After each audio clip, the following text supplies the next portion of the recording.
we've heard of the fake news element, the pressure across the board. Fact-checking is also something that Google's just announced today, saying for Google Search, Google News, that they're going to be able to hopefully fact-check and ensure that some of the rogue answers don't come up anymore. Are we really going to see a clean-up of some of these darker corners of the web? Well, we are seeing a lot of movement, and like I said, this movement is evolutionary. It's not going to be revolutionary.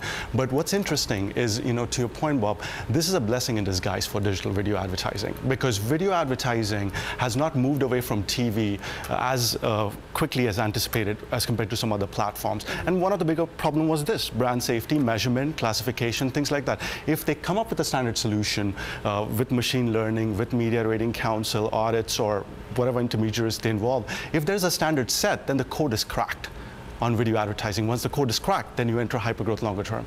So this is a blessing in disguise if you think about it longer term for digital video in general. But near term, these steps will continue to evolve, I think. And Caroline, to your question on the fact-checking, I think it's going to be important. It looks like in the descriptions that I read of what they're doing, it's still possible that somebody could game the system. They could claim to be a fact-checking site, and then whether or not they were really a valid fact-checking site is yet another question. So these things get pushed, further and further out in terms of who you can trust. But fundamentally, I think it's a good step forward to try and see, okay, how can we evolve this?